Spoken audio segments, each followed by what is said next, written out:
Extraculasse. Céline Geoffroy, je suis enseignante sur l'école du Moulin Rouge à La Roche-sur-Yon, sur un effectif de CE1, CE2, avec un collègue, Sébastien Alain.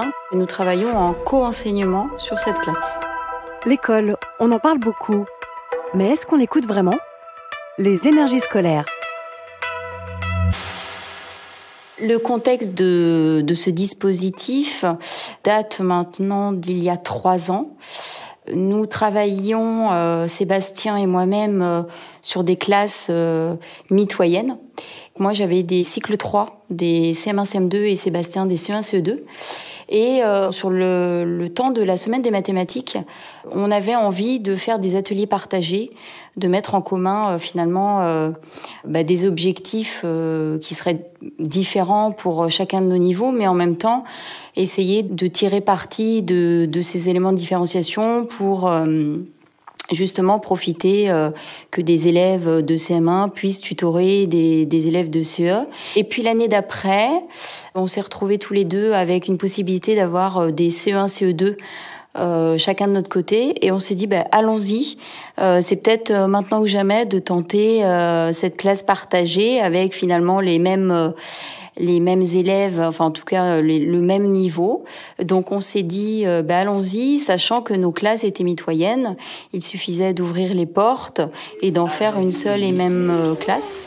Là, vous allez faire le petit projet pendant que moi je pars en EPS avec l'autre groupe et on se retrouvera là-bas tout à l'heure. On a envie de ne pas classer les enfants en classe d'âge, et on a des élèves par exemple qui devraient répondre à des attendus de CE1 ou de CE2 qui n'en sont pas là, et pour lesquels le fait de travailler à deux, on va pouvoir proposer des adaptations, des supports variés. Et par exemple, l'année dernière, on avait des situations d'ateliers de grammaire où certains élèves avaient besoin de privilégier l'oral, donc on faisait pour eux des ateliers de manipulation, alors que d'autres étaient prêts à passer à l'écrit avec des activités de structuration, des exercices d'entraînement.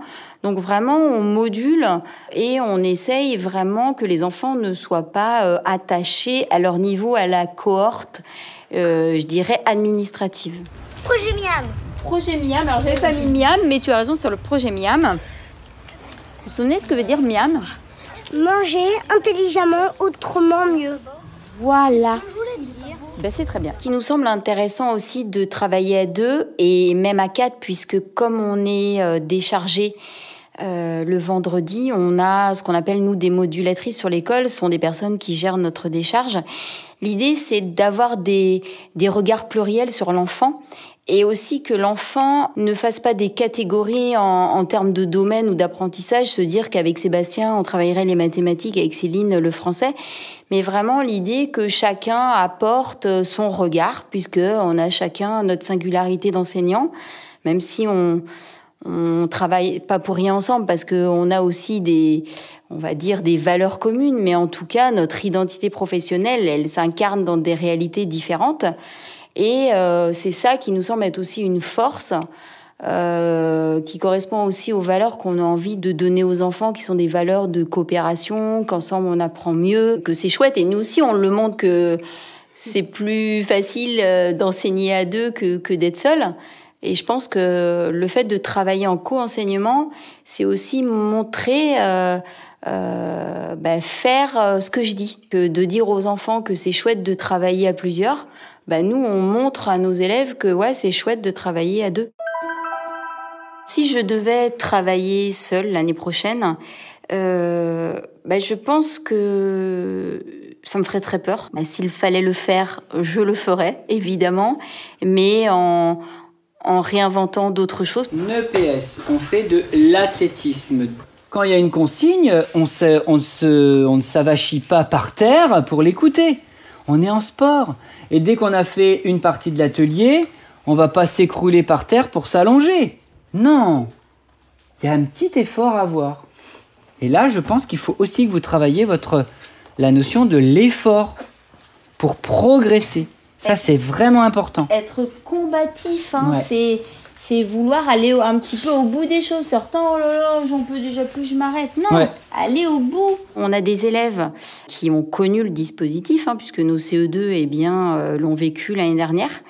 Moi, j'ai le sentiment que ces élèves-là, ils arrivent avec des bases connues, donc évidemment qu'ils sont beaucoup moins perturbés, beaucoup moins déstabilisés, alors qu'on va avoir des CE1, j'ai envie de dire, ils savent plus où ils habitent, c'est le cas de le dire, ils errent un peu dans les salles en se demandant qu'est-ce que je fais, avec quel outil, quel maître, quelle maîtresse. Donc ça, c'est déstabilisant. Donc on sait, parce que on sait aussi que notre dispositif c'est pas quelque chose de magique, ça se saurait, sinon je pense que tous les enseignants fonctionneraient comme ça pour avoir une classe qui fonctionne et finalement les objectifs atteints. Il y a des choses difficiles parce que les enfants finalement on leur fait exercer, je dirais, leur liberté, leur prise d'initiative. Parce que quand même, on essaye au maximum de développer l'autonomie de l'enfant. Donc, c'est vrai que c'est extrêmement déstabilisant. Maëlys et Anaël, je vous emmène. Les autres, vous rejoignez Jennifer. Et bon appétit. L'année dernière, ou il y a 2 ans, maintenant, je ne sais plus, lors de la réunion de rentrée avec les parents, à la fin de la réunion, on a dû poser la question, est-ce que vous avez des questions? Est-ce que vous avez des inquiétudes?